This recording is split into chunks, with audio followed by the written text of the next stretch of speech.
হস্তিনাপুরে গিয়ে ধৃতরাষ্ট্রকে বলেছিলেন, হে রাজন, আপনি তো জন্মন্ধ, এই যুদ্ধটা আপনি দেখতে পারবেন না, তাই আমি আপনাকে দেখার ব্যবস্থা করতে এসেছি। কি দেখার ব্যবস্থা হবে? যে আমি আপনার জন্য দিব্য চক্ষু নিয়ে এসেছি। আমি আপনাকে দিব্য চক্ষু দিব, হস্তিনাপুর থেকে কুরুক্ষেত্রে যুদ্ধে কি হচ্ছে আপনি সব দেখতে পারবেন। কিন্তু ধৃতরাষ্ট্র এই প্রস্তাবে রাজি হলেন না।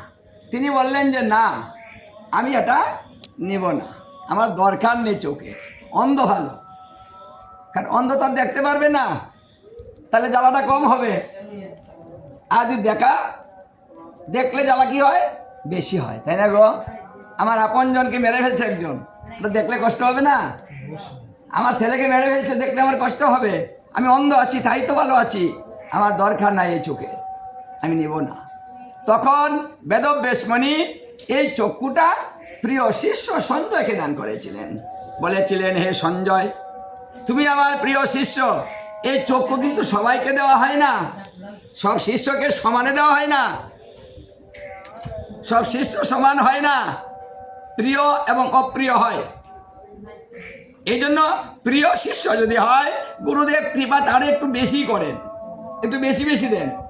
যেমন মায়েরা দেখুন না, বাবাদেরকেও দেখুন, যদি সন্তান কথা শুনে ভালো থাকে ওরা একরকম দেখে, আর যে দুষ্ট সন্তান হয় তারে কিন্তু আরেক রকম দেখা হয়।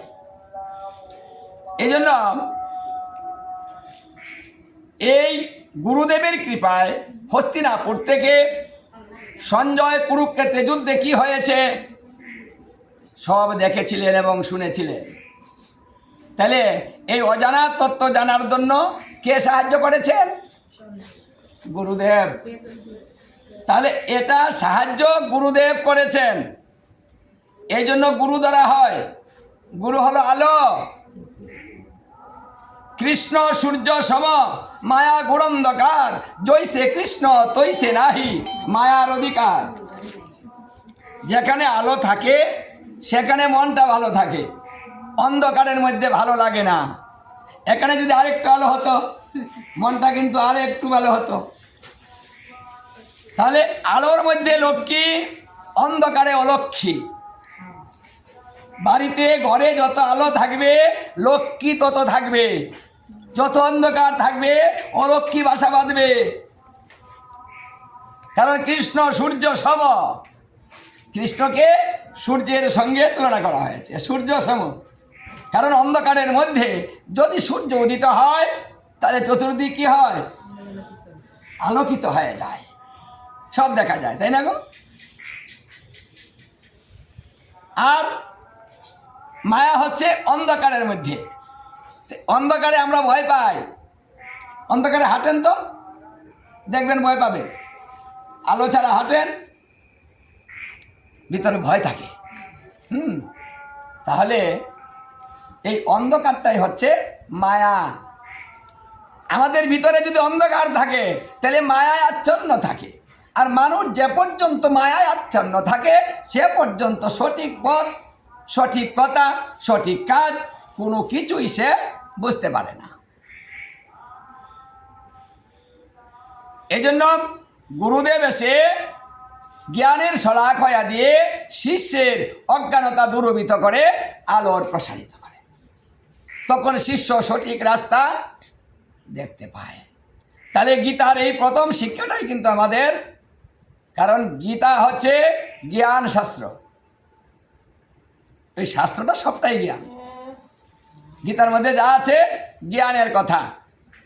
তাই একটা মানুষের জন্ম থেকে মৃত্যু পর্যন্ত তার যে জ্ঞানের প্রয়োজন, যে কথাগুলোর প্রয়োজন, যে যে সম্মুখীন সে সমাজে, পরিবারে বা ব্যক্তিগতভাবে এই যুদ্ধে হবে, এটাও কিন্তু যুদ্ধক্ষেত্র আমাদের।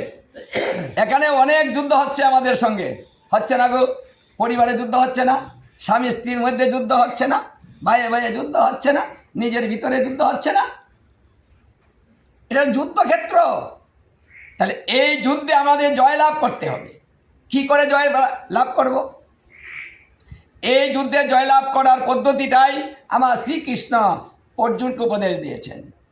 উর্জনকে উপলক্ষ করে সমস্ত জীবকে এই জ্ঞানটা তিনি দান করেছেন। আমার কথা মানে চলো, তাহলে তোমরা কোনোদিন হারবে না, তোমরা জিতে যাবে। আমরা সবাই তো জিত চাই, কেউ চাই হারতে, কেউ চাই দুঃখ, আমরা সবাই চাই সুখী হতে। হ্যাঁ, আমার আরো সুখী হতে পারি, কি করে প্রচেষ্টা চালিয়ে যাচ্ছি। তাহলে করতে হলে, জিত লাভ করতে হলে তাহলে আমাদের সেই কৃষ্ণের উপদেশগুলো নিতে হবে। কিভাবে আপনি সুখী হবেন, সুখী কিভাবে হওয়া যায়। প্রচেষ্টা করে সুখী হতে পারবেন না যদি পদ্ধতি না জানেন। তাহলে পদ্ধতি জানতে হলে জ্ঞানের প্রয়োজন, আর এই জ্ঞানটাই শ্রীকৃষ্ণ কিন্তু আমাদের দিয়েছেন। এই জন্য গীতা হচ্ছে জ্ঞান শাস্ত্র, শ্রীমদ্ ভাগবত হচ্ছে ভক্তি শাস্ত্র। হরিভক্তি বিলাসে বলেছে একটা ভক্তি দিলে জীবের মুক্তি লাভ হবে, আবার বলেছে একটা ভক্তি দিলে 100 জনমের পুণ্য ধ্বংস হবে। তাহলে ভক্তি দিলে পাপ হয়, পুণ্য ধ্বংস হয়, আবার একটা ভক্তিতে জীবের মুক্তি হয়। তাহলে ভক্তি তত্ত্ব জানতে হয়।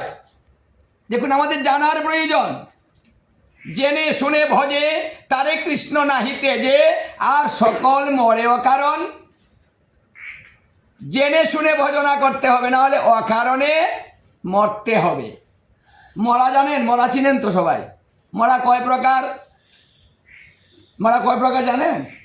মরা হচ্ছে 2 প্রকার। একটা হলো কারণ মরা, একটা হচ্ছে অকারণ মরা। যদি অকারণে মারা যায় তাহলে 84 লক্ষ জুনি আবার ভ্রমণ করতে হবে, অথবা নরকে যেতে হবে, অথবা কীট পতঙ্গ পশু পাখি বিকলতা হতে হবে, মানে চক্রে ঘুরতে হবে। এই আবর্তন থেকে আমরা মুক্তি লাভ করতে পারবো না যদি অকারণে মারা যায়। আর যে কারণে মৃত্যু হয় তাহলে সে মুক্তি লাভ করবে, ভগবত ধাম প্রাপ্ত হবে, ভগবত সেবায় যুক্ত হবে, নিত্যধাম নিত্যালয়ে চলে যাবে। তাহলে তার জন্ম মৃত্যু নিবারণ হবে, জন্ম মৃত্যু আর হবে না।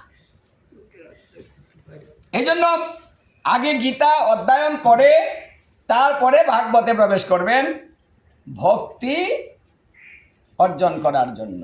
ভাগবতের 1ম স্কন্ধ থেকে 9ম স্কন্ধ পর্যন্ত ভক্ত চরিত, ভাণ্ড তৈরি করার পন্থা। ভক্তি কিভাবে হয়, সেই ভক্তি হওয়ার যে পদ্ধতি সেটা 9ম স্কন্ধ পর্যন্ত